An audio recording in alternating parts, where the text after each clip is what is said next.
os que habitam em tua casa louvar-te-ão continuamente. Bem-aventurado o homem cuja força está em ti, em cujo coração estão os caminhos aplanados, ou seja, os caminhos de Deus. O versículo 10: porque vale mais um dia nos teus átrios do que em outra parte 1000. Preferiria estar à porta da casa do meu Deus a habitar nas tendas da impiedade. Amém? Irmãos, quando estava para sair de casa, eu pedi ao Senhor que me desse uma mensagem. E me veio à mente um texto, e eu procurei na Bíblia, só que como eu estava procurando na Bíblia de Poliana e não na minha, eu procurei no capítulo e no versículo que eu tinha certeza que era, mas não era, porque eu não achei. Foi quando Deus ele me trouxe a imagem do pardal na mente. E eu pensei, vou falar algo voltado para esse pássaro. E encontrei no Salmo de número 84. E algo muito interessante, porque o versículo 3, esse é um salmo em que foi escrito pelos filhos de Corá. Ele diz o seguinte: até o pardal. Olha só, esse até o pardal é numa conotação pejorativa. É como se dissesse assim, olha, foi João, Maria e até Zezinho dos Anzóis. Coitado de Zezinho dos Anzóis, né? Mas até ele, é no sentido de que os outros eram maiores, mais importantes.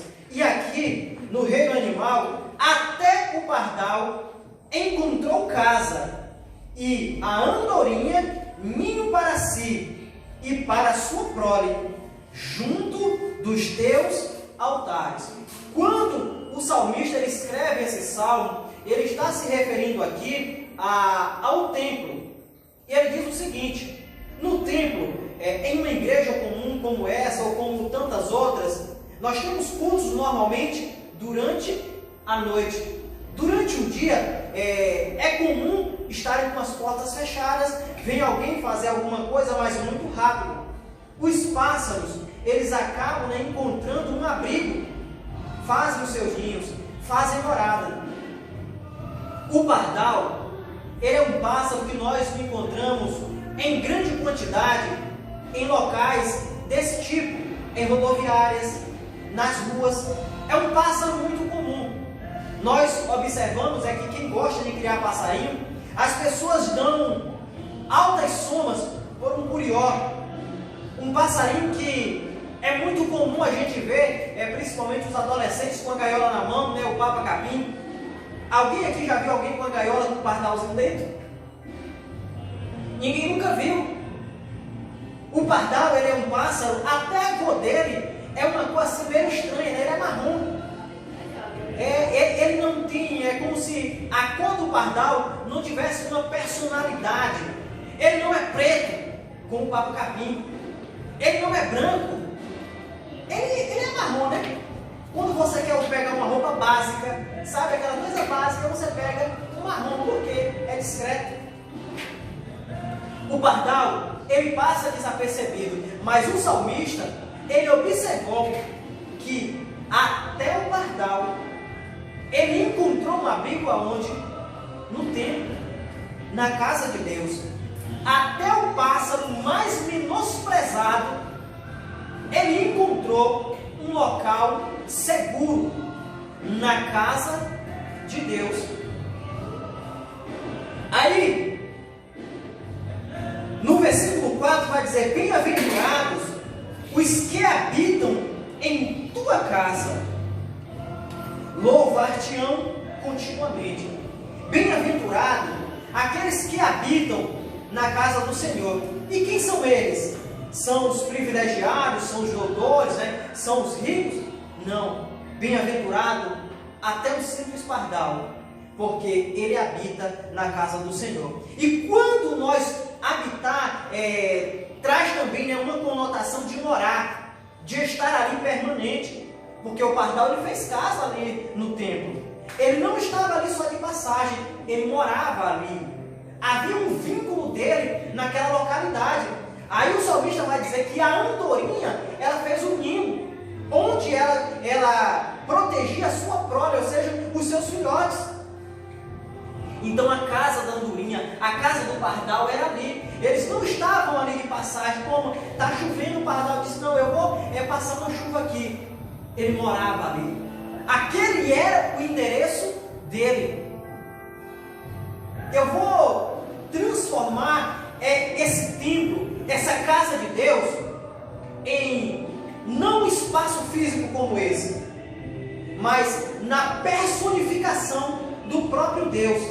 É você morar em Deus. É Deus morar em você, através do seu Espírito Santo. Irmãos, isso é muito sério.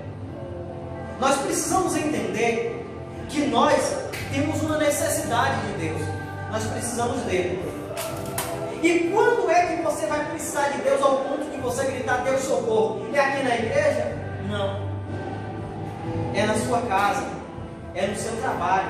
Normalmente no local onde você não tem conhecido um amigo, alguém para pedir socorro. Aí você vai pedir Deus socorro. Se você mora em Deus, Ele vai estar ali com você. Amém, Jesus. Glória a Deus. E quando você pedir Deus socorro, Ele vai te socorrer. É o que eu falei aqui na mensagem de domingo passado, quando Pedro, ele andando em cima das águas, e no momento em que ele tira o foco, ele perde a visão, ele começa a afundar. Ele diz, Jesus, socorre-me, porque eu estou perecendo. E Jesus diz, homem de pouca fé, pega ele pelo braço e o põe de pé novamente. Quando a gente dizer, Senhor, me ajuda, se a gente mora nele e ele mora em nós, ele vai nos ouvir. E se ele nos ouvir, ele irá nos atender. Nós precisamos fazer morada em Deus. Nós precisamos estar com ele 24 horas por dia. Porque não é ele que precisa da gente, somos nós que dependemos da presença dele. Versículo 5: bem-aventurado o homem cuja força está em ti, em cujo coração estão os seus caminhos aplanados. Bem-aventurado o homem cuja força está em Deus. A nossa força, o nosso caminho, né, é o caminho correto, ele tem que vir de Deus. Às vezes, nós temos amigos, nós temos pessoas que nós confiamos e que em alguns momentos nós recorremos a essas pessoas. Mas o nosso coração, a nossa força, ela tem que estar em Deus. Glória a Deus. Nós vamos ver que Salomão, em Eclesiastes, no capítulo 12, e no versículo 1, ele vai dizer: lembra-te do teu Criador nos dias da tua mocidade, antes que venham os anos em que você diga, na minha alma não tenho mais contentamento. Então, lembra de Deus nos dias da sua mocidade. Irmãos, o auge da nossa vida é a nossa juventude. Olha um atleta. O auge de um atleta é quando? Quando ele é jovem. Quando ele fica velho, fisicamente ele se aposenta. O auge de um artista é na flor da sua juventude. A vida da igreja, os anciãos, o que os anciãos fazem? Eles aconselham. Os pastores normalmente, né, a maioria deles são homens mais idosos, são homens mais experimentados na vida, porque eles têm conselho, mas quem faz a igreja caminhar é a juventude. Glória a Deus. O jovem, ele vai na vanguarda, ele vai na frente, porque ele tem vigor. O apóstolo João vai dizer: olha, jovens, vocês são fortes, Já venceste o maligno, porque os idosos, eles vão na retaguarda, eles vão atrás, eles caminham mais devagar. O jovem tem toda a força, tem todo o vigor. Aí Salomão vai dizer: olha, vocês lembrem do teu Criador, lembrem de Deus no auge da sua vida, na sua mocidade. Quando você tem força, quando você pode caminhar. Então lembra de Deus nesse momento. Eu vou aqui transformar mais uma vez essa passagem. Normalmente, quando é que nós lembramos de Deus? Quando estamos em apuro. É o filho. O filho, ele está passando, está brincando com os amiguinhos, com os coleguinhas, ele esquece de casa, ele esquece do pai. Se o pai chama, a mãe chama, ele não dá atenção, porque ele está ali entretido, ele está se divertindo, ele está vivendo a vida dele. Mas, quando ele vê uma situação de perigo, ele grita logo: pai! Então Deus, nas nossas vidas, muitas vezes, nós o colocamos nessa posição. A gente não lembra de Deus quando? Quando estamos em apuro. Quando nós estamos vivendo o auge da nossa vida, no manancial, ninguém grita Deus. Mas no deserto a gente grita logo Deus e grita até ficar sem voz. Mas Salomão, ele vai dizer: olha, gente, lembre do teu Criador na tua mocidade, no auge da sua vida. Vamos lembrar de Deus nos melhores momentos em que nós estivermos vivendo, porque os dias maus eles vão chegar. E quando eles chegarem, aí nós vamos clamar e gritar: Senhor, me socorre. Mas aí, nesse me socorre no apuro, quando estávamos na bonança, Ele estava conosco. Nós não vamos precisar nem gritar muito alto, porque Ele caminha conosco, Ele está conosco, Ele estava nos bons momentos e Ele não nos abandonará nos maus momentos. Lembra do teu Criador nos dias da tua mocidade. O versículo 10 do Salmo 84: porque vale mais um dia nos teus átrios, ou seja, na tua presença, do que em outra parte 1000. Eu tenho 36, vou fazer 37 anos de idade. Mas eu me lembro com muita saudade de alguns momentos que eu vivi, isso falando no sentido espiritual. Alguns cultos que eu participei, alguns eventos voltados para Deus que eu estive presente. Eu me lembro com uma saudade muito grande daquela época. E o salmista aqui ele vai dizer: é melhor viver um dia como aqueles na presença de Deus, na casa de Deus, junto com Deus, do que a gente ter, Titão, 1000 dias em qualquer outro lugar. Eu já vivi como jovem momentos de euforia, de diversão, isso com amigos, no meu tempo de escola, jogando o futebol com os amigos. Era um momento que a gente esquecia do mundo, não queria nem ir mais para casa. Você ficava o domingo inteiro jogando bola, correndo atrás da bola. Eram bons momentos.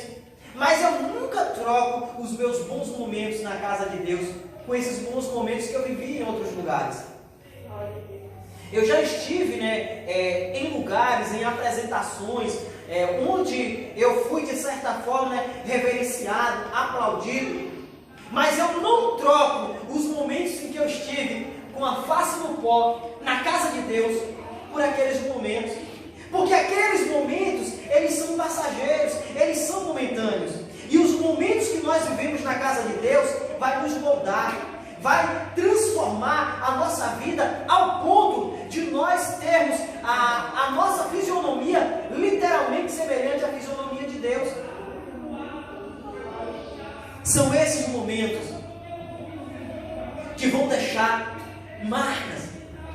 Em Lamentações, no último capítulo de Lamentações, no capítulo 5, se não me falha a memória, no versículo 22, Jeremias, ele vai dizer: renova os nossos dias como dantes.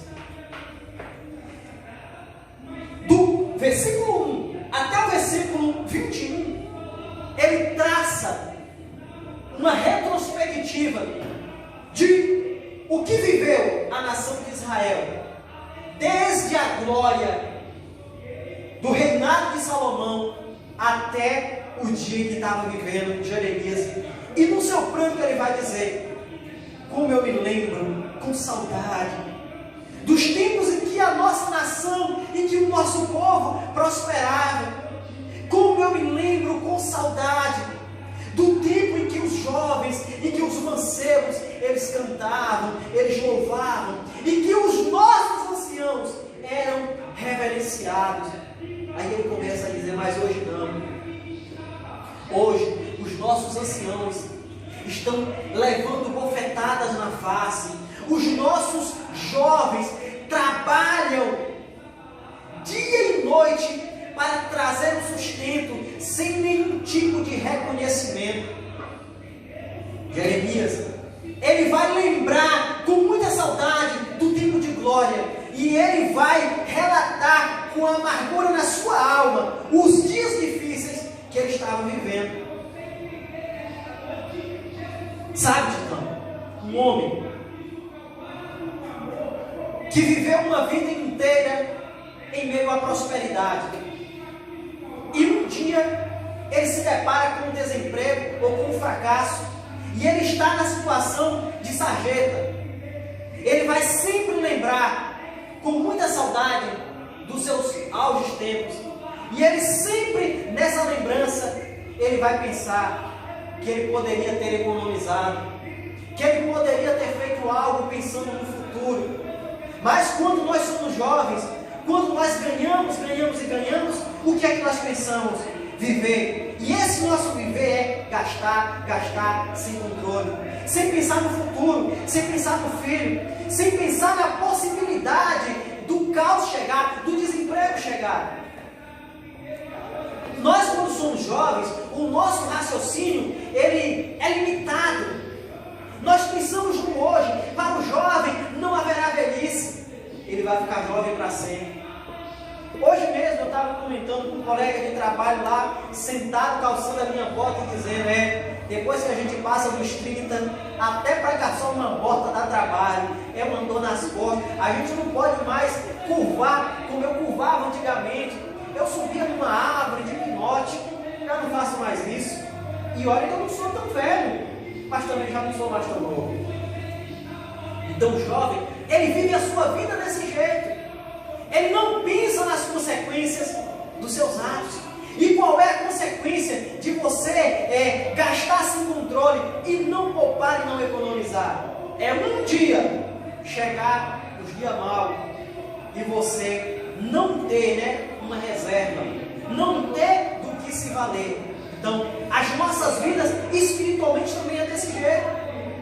Eu vivi uma época em que eu não tinha tempo para me ler a Bíblia, para me fazer aquilo que eu precisava fazer. Só que eu estava em atividade, isso no mundo espiritual. E nunca me faltou mensagem, porque houve os dias e os meses em que eu não tinha trabalho secular e eu mergulhei na Bíblia. Então eu trouxe comigo um pouco do que eu reservei lá atrás. No mundo espiritual é assim. Se você tem uma oportunidade de vir à igreja, venha. Se você tem uma oportunidade de ir na oração que me chamaram, alguém está fazendo aniversário, vamos fazer aqui uma oração, vá. São esses ambientes, esse convívio que nós temos com as pessoas que nos leva a Deus e que traz Deus para a gente. Amém. Que nós precisamos viver e aproveitar cada um desses momentos, porque a mocidade vai passar. Os dias de calmaria, eles acabam. O choro pode durar uma noite, mas a alegria vem ao amanhecer. Sabe? Você não vai ficar na prova eternamente, mas também você não vai ficar na bênção eternamente. A vida do ser humano é como uma gangorra, altos e baixos. Isso faz parte do moldar do nosso caráter e do nosso ser. Nós precisamos desses altos e baixos, porque se nós vivermos só lá em cima, nós acomodamos. Se nós estivermos só lá embaixo, nós vamos sucumbir. Então nós vamos viver essa gangorra da vida. Isso faz parte para nos fazer melhor. Não é que Deus ele nos coloca em apuros para nos matar, para testar a nossa fé, para testar a nossa resistência, para saber até onde nós podemos ir. A irmã Poliana, ela louvou a canção, né, onde fala do Apocalipse. E eu vou resumir e finalizar aqui a nossa mensagem com isso. Nós precisamos entender algo.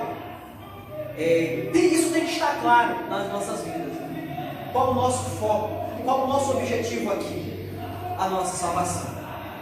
Eu seria um hipócrita se eu viesse nos cultos ou ministrar na vida de vocês que nós precisamos conquistar, que nós precisamos ser bem sucedidos em todos os sentidos, que nós precisamos de buscar a Deus apenas porque nós necessitamos de milagres. O nosso objetivo é salvação. Nós temos que garantir o nosso nome no livro da vida e que ele permaneça lá escrito. E como é que nós vamos chegar à salvação? É simples. Exercendo aquilo que Jesus ele deixou para cada um de nós, o amor. Nós precisamos viver em amor, de se importar com as outras pessoas. Jesus ele disse: chegaria o tempo em que, por se multiplicar a iniquidade, o amor de muitos iria esfriar. Sabe por que o amor das pessoas está esfriando? Não é porque elas perderam Deus, não. É porque a iniquidade está se multiplicando. Olha, a violência ela cresceu de maneira tão assustadora que nós já não nos compadecemos com alguém que a gente vê em alguma situação difícil. Por quê? Nós sabemos que talvez aquela pessoa seja um marginal. Ela, na nossa visão, na nossa mente, ela pratica, maus atos. Então nós não amamos ele porque ele não está com Deus, porque ele não faz o bem. Mas nós deveríamos amar aquela pessoa, porque espiritualmente falando, nós não éramos perfeitos e Jesus nos amou. Glória a Deus. Amém, Jesus. Sabe o que tem afastado muita gente de Deus? É querer o mal de alguém que faz o mal. Irmãos, nós temos que entender, nós vivemos a lei da semeadura. Eu não preciso querer o mal de quem prega o mal, de quem faz o mal, porque automaticamente ele vai colher. Mas eu tenho que ter compaixão e misericórdia daquela alma. Eu tenho que orar por ele. Eu tenho que buscar de Deus que aquela alma se salve. Isso é fazer a diferença. Isso é viver a diferença. E é essa diferença que vai nos aproximar de Deus e que vai manter o nosso nome aceso no livro da vida. Amém. Lembrando de Deus constantemente. Hoje, talvez, graças a Deus, graças a Deus não. Aqui todo mundo é jovem, mas poderia ter alguns anciãos aqui entre nós. Mas hoje só tem jovens. Mas mesmo que tivesse alguém mais velho aqui, o dia que nós darmos o nosso melhor para Deus é quando? É hoje. Vou finalizar. As pessoas normalmente, quando são jovens, elas dizem o seguinte: olha, eu não vou para a igreja agora porque eu ainda sou novo, eu ainda tenho algumas coisas para viver. Aí elas deixam para ir para a igreja quando são mais velhas. Quando elas chegam na igreja mais velha, sabe o que é que elas dizem? Por que eu não vim antes? Quanto tempo eu perdi? Se eu tivesse vindo para a igreja antes, o que eu não teria vivido? Por isso, irmãos, o dia de nós darmos o nosso melhor é hoje. Ainda que nós perdemos tempo no passado, vamos deixar o passado no passado e vamos viver o hoje e o agora, dando o nosso melhor para Deus. Amém? Amém, Jesus. Glória a Deus. Preferiria estar à porta da casa do meu Deus a habitar as tendas da impiedade. Então, vamos preferir estar junto de Deus do que estar no mundo. Mesmo que estar lá no mundo traga algum benefício para a nossa vida material, mas estar perto de Deus vai beneficiar a nossa vida espiritual. E a nossa vida espiritual forte nós vamos conseguir vencer até mesmo, né, as provações e as tentações da nossa carne. Amém? Fiquemos de pé. Que Deus ele esteja abençoando a vida de todos. Mais uma vez, eu louvo a Deus pela vida, né, dos amados que hoje estão aqui conosco, né, as crianças, a irmã Juliana, que Deus abençoe a todos vocês, e a sua família também, né, a família de Daniel, a mãe dele, a esposa, o filhinho Arthur, que ele tentava trazer Arthur aqui. Eu preciso conhecer Arthur. Quando eu vi Arthur era um recém-nascido, agora Arthur está quase do meu tamanho. Traz esse menino aqui para eu ver ele, tá certo? Sempre, né, nunca é demais lembrar os irmãos que nas nossas orações, né, vamos estar orando pelo nosso país, né, pelas pessoas que talvez estejam com alguma enfermidade. Eu não vou falar nem a questão do Covid, mas qualquer uma outra situação da vida, né, os desempregados, aqueles, né, que foram alcançados pelo desemprego e que hoje não têm um alimento para os seus filhos, ou choram, né, porque não sabe de onde virá o sustento da sua família. Orando sempre pelos nossos irmãos, vamos estar orando sempre e redobrando as nossas orações pela irmã de Solineide, né? Hoje eu falei um pouco com ela e ela me disse que ela tem melhoras, depois tem algumas recaídas, mas assim, o mais triste é que ela falou que a irmã disse que não tem mais vontade de viver. E a nossa vida é tudo. Quando uma pessoa perde a vontade de viver, ela perdeu a essência. Porque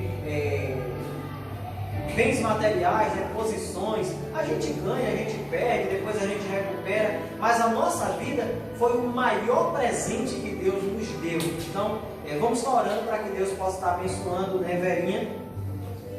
Orar também por Israel. Falou agora comigo, já está animando. Tá? Diz ele que pensou, decidiu rápido que tinha que ver Isadora, que é a filha dele, mas que Deus esteja abençoando ele, né, no regresso dele. Então, amados, feche seus olhos. Aleluia, Jesus. Senhor Deus, amém, Jesus. Nesse momento, Pai, nós queremos dizer, Deus, obrigado. Amém. Muito obrigado, Senhor, por tua presença aqui conosco, por tudo aquilo que o Senhor tem realizado nas nossas vidas. Obrigado, Pai amado, porque falaste conosco essa noite. Agradecemos, Pai amado, pelo teu cuidado com a nossa casa e com a nossa família. Deus, esteja visitando as pessoas que nesse momento estão internadas em um hospital, ou aquelas mesmo, Deus, que estão enfermas nos seus lares.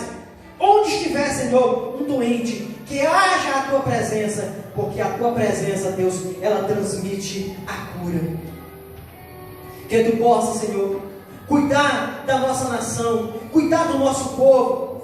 Eu peço ao Senhor que esteja visitando, Deus, cada missionário nos campos de batalhas, aqueles que têm feito a tua vontade, Deus, aqueles que têm cumprido com o teu objetivo aqui nessa terra, levando o Evangelho, levando, Deus, as boas novas, levando, Pai amado, a palavra de paz, de alegria. Que tu possa, Senhor, estar com esses missionários onde eles estiverem nesse momento, sendo, Deus, a provisão, trazendo para eles, Pai amado, a proteção que eles necessitam. Assim, Senhor, toma em tuas mãos a vida de Israel, onde ele estiver ali em Una, Pai amado, que tu possa trazê-lo com paz e segurança no seu regresso. Assim também, Deus, como nós oramos e abençoamos a vida de Alex, a vida de Solineide ali no trabalho, Deus, colocando a vida de Verinha, Senhor, em tuas mãos, que tu possa entrar com grande providência na vida daquela mulher, trazendo, Deus, a cura para a vida dela, a cura emocional, a cura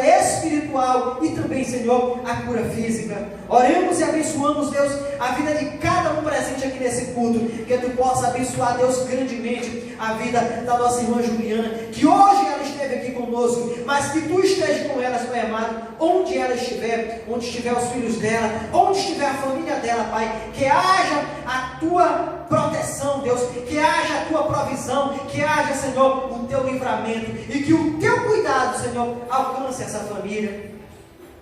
Eu abençoo em nome de Jesus, Deus, a vida de Daniel, a vida do filhinho dele, da esposa dele, Deus, cada membro da família dele, onde ele estiver, Senhor, esteja o Senhor no trabalho, dando sabedoria, Pai querido, para que ele possa desenvolver com excelência cada atividade, Deus, que a ele for colocada para ele estar realizando e exercendo. Eu abençoo a vida de Titão, a vida de Isana, a vida de Vitória, Deus, a vida de Tatiana, a vida da Poliana. Toma, Senhor, também a minha vida em tuas mãos. Ser conosco, Pai, nos conduza com paz e segurança até os nossos lares e nos dê, Senhor, uma noite agradável na tua presença. É a nossa oração em nome de Jesus. Amém. Que Jesus abençoe a todos. Faça assim com a sua mão. Que o grande amor de Deus, a comunhão e consolação do Espírito Santo esteja com todos, agora e para todos sempre. Todos digam amém. Que Jesus abençoe a todos e que jamais se apague das nossas vidas as marcas do Cordeiro. E não saia, porque ainda tem um café.